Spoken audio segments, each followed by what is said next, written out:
Knowledge চ্যানেলে স্বাগত জানাচ্ছি। আজকে আমি পঞ্চম শ্রেণীর 52তম ক্লাসটি নিচ্ছি। আজকের ক্লাসে আমরা সমতুল্য ভগ্নাংশের থেকে কি কি অঙ্ক আমাদের পরীক্ষাতে আছে সেই ধরনের অঙ্কগুলো নিয়েই আমি আলোচনা করব। তো সমতুল্য ভগ্নাংশ থেকে এই ধরনের শূন্যস্থানগুলো পূরণ করতে দেওয়া হয়। এই যে এখানে প্রত্যেকটি সমতুল্য ভগ্নাংশ রয়েছে, প্রত্যেকটি এই অঙ্কে যে 2-7 এর সমতুল্য ভগ্নাংশ 1, 2, 3টি আছে। তিনটির মধ্যে এখানে লব দেওয়া নেই, এখানে হর দেওয়া নেই, এখানে হর দেওয়া নেই। এটা আমাদেরকে বের করতে হবে। সেই রকম আমরা 3টা অঙ্ক নিয়েছি।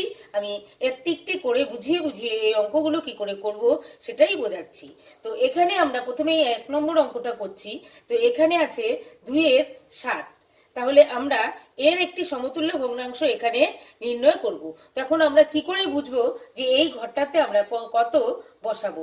তো এখানে যেহেতু হর দেওয়া আছে, এই ভগ্নাংশতে হর দেওয়া আছে, তাহলে আমরা প্রথমে দেখব যে এই সংখ্যাটা দিয়ে গুণ বা ভাগ করে এটা আমরা কি করে পাই।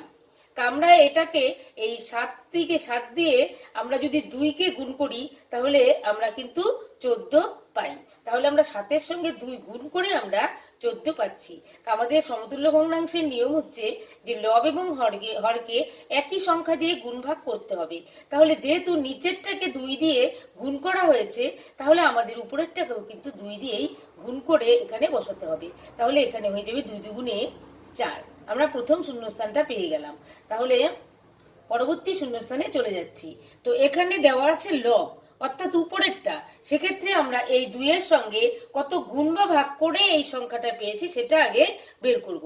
তাহলে 2-এর সঙ্গে যদি আমরা 3 গুণ করি তাহলে আমরা পেয়ে যাই 6।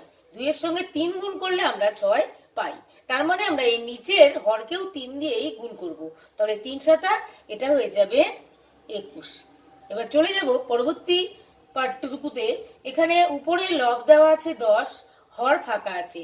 যেহেতু উপরে লব দেওয়া আছে তাই আমরা এই লবে চলে আসছি 2।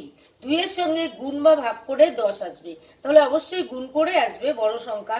তাই 2-এর সঙ্গে যদি আমরা 5 গুণ করি তাহলে কিন্তু আমরা পাচ্ছি 10। সেই সূত্রে আমরা নিচের হরের সঙ্গেও 5কেই গুণ করব। তাহলে আমরা পেয়ে যাব 5-7 35। আমাদের প্রথম অঙ্কটা কিন্তু হয়ে গেল, যেটা সবগুলো লব হর আমরা পেয়ে গেছি এবং প্রত্যেকটি সমতুল্য ভগ্নাংশ চলে এসেছে। এবার আমরা 2 নম্বর অঙ্কটায় চলে আসছি। 2 নম্বর অঙ্কটায় এখানে প্রথমেই যে লব এবং হর একটাও এখানে দেওয়া নেই। এখানে তার পরবর্তীতে যেগুলো এই ভগ্নাংশটা পুরোটাই দেওয়া আছে লব হর। এখানে হর নেই, এখানে লব নেই, এখানে হর নেই। এবার আমরা প্রথমে নির্ণয় করে নেব প্রথম সংখ্যাটাকে কি আমরা করব। কারণ এখানে আমাদের দুটোই দেওয়া আছে, সেখান থেকে আমরা এই ভগ্নাংশটা তৈরি করে নেব। এখানে 21 আছে, এখানে 27 আছে। আমরা যদি এই 21 এবং এই 27কে 3 দিয়ে ভাগ করি উপর নিচে, তাহলে যে ভগ্নাংশটা পাবো সেটাই হবে এখানে সমতুল্য ভগ্নাংশ। তাহলে 21কে যদি আমরা 3 দিয়ে ভাগ করি এবং 27কে যদি 3 দিয়ে ভাগ করি, আমরা উত্তর কত পাচ্ছি? 3-7 21, এখানে পাচ্ছি 7। আর এখানে যদি 3 দিয়ে 27কে ভাগ করি তাহলে আমরা পাচ্ছি 3-9 27। তাহলে এখানে পাচ্ছি 9। তাহলে উপর নিচে আমরা 3 দিয়ে ভাগ করে প্রথম ভগ্নাংশটা বের করে নিলাম। এবার আমরা দেখে নেব যে এই অঙ্কটায় চলে আসব। এই অঙ্কটায় যখন আসব, প্রথমে দেখতে পাচ্ছি লব দেওয়া আছে, তা আমরা লবে চলে আসছি। এই লবের সঙ্গে কি গুণ করে আমরা 28 পাবো। যেহেতু বড় সংখ্যা থাকবে সেহেতু আমাদের অবশ্যই গুণের সম্পর্ক হয়, অর্থাৎ গুণ করলে সংখ্যার মান বাড়ে। তাই আমরা বুঝে নিলাম যে এটার সঙ্গে কিছু গুণ করে 28 এসেছে। 4 গুণ করে 28 এসেছে, এটার সঙ্গে 4 গুণ করলে 28 পাই।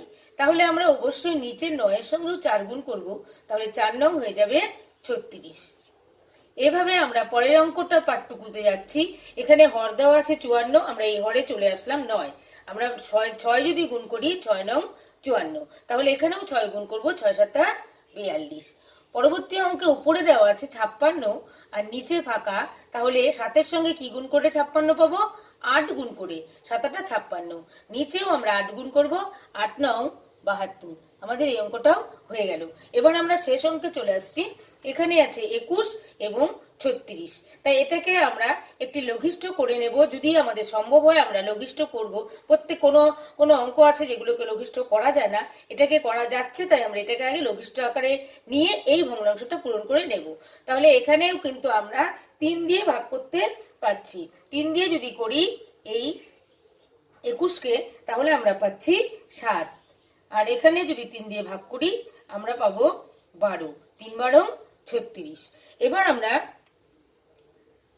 পরের পার্টটা চলে যাচ্ছি। এখানে সংখ্যার মান এই 7-এর সঙ্গে তুলনা করে আমরা করে নেব। এখানে আছে উপরে লব দেওয়া আছে 35, তাহলে এই 7-এর সঙ্গে 5 গুণ করলে 35 আসে, তাহলে 12-র সঙ্গে 5 গুণ করব, 5 12 60। এখানে নিচে হর আছে 84, তাহলে 12-র সঙ্গে কত গুণ করলে 84 পাই, আমরা পেয়ে যাব 7 12 84। তাহলে এটা উপরের লবকে গুণ করলে 7 দিয়ে গুণ করতে হবে, 7 7 49। এইভাবে আমরা লব হরকে সঠিকভাবে বুঝে নিয়ে গুণ ভাগের সাহায্যে আমরা এই ভাগ পূরণগুলো করব। আজকের এই ক্লাসটি ভালো লাগলে লাইক করবেন, কমেন্ট করবেন, শেয়ার করবেন এবং আমার পরবর্তী ক্লাসটি পেতে আমার চ্যানেলটিকে সাবস্ক্রাইব করে আমার সঙ্গে থাকবেন।